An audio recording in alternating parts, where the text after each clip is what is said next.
Bienvenue dans ce podcast de description du programme Défi Duo Intégral. Aujourd'hui, on va parler de ces 10 programmes de 3 heures qui le composent. Ces 10 sessions animées par vous, Dino, s'intéressent à la façon dont nous nous comportons en relation, ce que nous ressentons, ce que nous décidons et comment tout cela peut changer. Pour commencer, dites-nous, Dino, de quoi parlent exactement vos ateliers ? Ces programmes explorent les comportements humains sous 2 angles simultanés. La dimension émotionnelle, qui se manifeste à travers nos peurs, nos élans, nos blessures, nos besoins de lien, et la dimension stratégique, qui s'exprime par la manière dont on se protège, dont on communique, dont on négocie ou prend des décisions à plusieurs. L'idée est d'offrir un cadre guidé pour comprendre ce qui se joue dans la relation à l'autre et expérimenter des façons plus ajustées de coopérer, de se parler et de traverser les tensions. Quand on parle de relation à l'autre, on pense tout de suite au couple. Mais ce n'est pas la seule cible. À quel type de problématiques personnelles ces programmes s'appliquent-ils ? Sur le plan personnel, on travaille beaucoup la vie du couple, les tensions qui reviennent toujours au même endroit, les difficultés à se parler sans exploser ou se fermer, la place de chacun dans la relation, les liens familiaux ou amicaux. Plus largement, c'est tout ce qui touche à la qualité de nos relations sociales.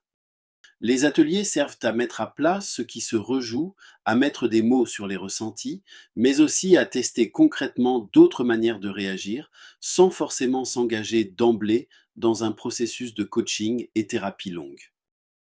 Ok, concrètement, si je m'inscris, à quoi ressemble une séance ? Qu'est-ce que je vais vivre pendant ces quelques heures ? Tout d'abord, le programme commence par les modules du groupe communication. Cela facilite la compréhension des apprenants pour les autres ateliers. En règle générale, chaque atelier se déroule en groupe d'environ 10 à 15 participants sur un format concentré de 3 heures. On alterne des apports clairs, des exercices guidés et des temps d'échange. Cela permet à chacun de se poser, d'observer ce qui se passe dans ces interactions et d'expérimenter de nouvelles façons de communiquer. Vous repartez avec des prises de conscience, mais aussi avec des outils très concrets à réutiliser dès votre retour à la maison, dans la vie de couple comme dans vos autres relations. Le travail en groupe permet de se sentir soutenu sans être noyé. Chacun garde sa place, son rythme et son intimité. J'ai bien compris, mais on pourrait croire que c'est juste un travail sur les émotions. En quoi votre approche est-elle aussi stratégique ? On ne se contente pas de parler de ce que l'on ressent. On regarde aussi comment chacun essaie de préserver la relation ou de se protéger et quelles stratégies on met en place parfois sans s'en rendre compte. Par exemple, éviter certains sujets, répondre par l'humour, monter le ton pour se faire entendre ou au contraire se mettre en retrait. Les ateliers offrent des grilles de lecture pour voir ces stratégies à l'œuvre et des expériences guidées pour tester d'autres façons d'entrer en contact, de poser un cadre, de réguler la tension et de décider à plusieurs. On travaille donc à la fois sur le vécu émotionnel et sur les choix stratégiques dans la relation. J'ai l'impression que ces programmes ne concernent pas uniquement la sphère privée et que leur mise en application impacte également nos relations dans le monde professionnel. Quel est votre avis ? Tout à fait. En contexte professionnel, on retrouve exactement les mêmes enjeux humains, simplement dans un décor différent. Poste de manager, dynamique d'équipe, relations clients, coopération entre services.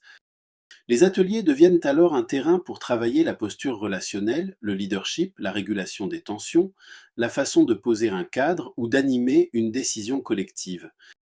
Les participants vivent des situations intensives, puis on structure des débriefs pour relier ce qu'ils ont vécu à leurs pratiques de tous les jours, dans leur management ou leurs accompagnements. Et côté pro de l'accompagnement, en quoi est-ce intéressant pour un coach, un praticien du coaching et de la thérapie ou un consultant de venir vivre ce type d'atelier ? Pour les professionnels de l'accompagnement, c'est à la fois un espace de travail sur soi et un laboratoire. Ils expérimentent un dispositif qui articule apport théorique, mise en situation et débrief structurés dans une approche inspirée de la Gestalt et des modèles systémiques. Ils peuvent ensuite transférer ce qu'ils ont vécu auprès de leurs clients, patients ou équipes, tout en nourrissant leur propre pratique par une articulation plus fine entre lecture émotionnelle et lecture stratégique. Et cela leur donne aussi des repères pour penser ensemble coaching et thérapie et comment les combiner dans leur façon d'accompagner. Comment se situent vos programmes par rapport à un travail de coaching et thérapie classique? Est-ce une alternative, un complément? Ce n'est pas un remplacement, c'est une autre porte.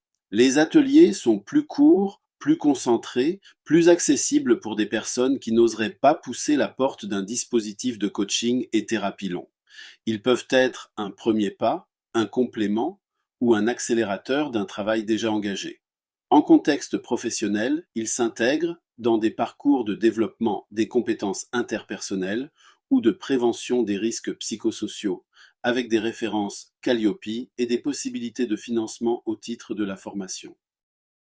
Si on résume, qu'est-ce qu'un participant emporte avec lui après un atelier? Il repart avec trois grands types de choses. Des prises de conscience sur ses réactions émotionnelles et sur ses stratégies relationnelles. Des grilles de lecture pour comprendre ce qui se rejoue dans ses interactions, en couple, en famille, au travail. Des outils simples mais utilisables tout de suite pour se parler autrement, poser un cadre, réguler la tension ou décider ensemble. Et surtout, il repart avec une expérience vécue. Il a testé autre chose, il a senti que c'était possible de bouger sa façon d'être en relation.